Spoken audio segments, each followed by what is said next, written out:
Tambuwal ti darapọ̀ mọ́ ẹgbẹ́ òṣèlú ADC. Sẹ́nitọ̀ tó ń ṣojú ẹkùn Gúúsù Sokoto Aminu Tambuwal ti takọ́sọ kúrò nínú ẹgbẹ́ òṣèlú People's Democratic Party báyìí, ó sì ti darapọ̀ mọ́ ẹgbẹ́ òṣèlú African Democratic Congress látàrí èdè-àìyedè tó ń bá ẹgbẹ́ náà alátakò náà fínra báyìí. Tambuwal, ẹni tó ti fìgbà kan rí jẹ́ gómìnà ìpínlẹ̀ Sokoto, sọ eléyìí di mímọ̀ nínú lẹ́tà ìfi-ẹgbẹ́-sílẹ̀ tó kọ lọ́jọ́ 11 oṣù kẹta ọdún yìí sí alága wọ́ọ̀dù rẹ̀ ní Tambuwal Shimfiri níjọba ìbílẹ̀ Tambuwal nípínlẹ̀ Sokoto.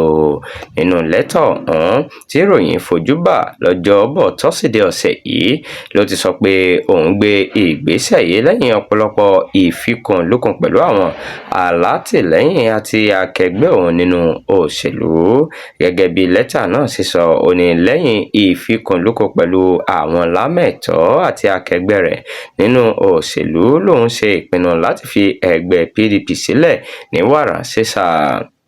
Abẹnugan fún ilé-ìgbìmọ̀ aṣojú-ṣòfin lórílẹ̀‐èdè wa tẹ́lẹ̀ ọ̀hún ní èdè-àìyedè ìwọ òjùmí èmi òjò tó ń bá ẹgbẹ́ náà lọ́wọ́ báyìí mú kí ó nira fún òun láti dúró sínú ẹgbẹ́ òṣèlú PDP. Tambuwal wá dúpẹ́ lọ́wọ́ ẹgbẹ́ PDP fún àǹfààní tí wọ́n fún un láti sin orílẹ̀‐èdè yìí tọkàntọkàn àti tinútinú. Aminu Tambuwal ló jẹ́ olórí ilé-ìgbìmọ̀ aṣòfin àpapọ̀ lórílẹ̀‐èdè láàrin ọdún 2011 sí 2015. Lẹ́yìn èyí ló padà díje fúnpò gómìnà lábẹ́ ẹgbẹ́ òṣèlú APC nípínlẹ̀ Sokoto tó sì wọlé. Kò pẹ́ rárá ló takọ́sọ lọ sẹ́gbẹ́ òṣèlú PDP tí wọ́n sì yàn wọlé fún sáà kejì lọ́fíìsì ní ọdún 2019.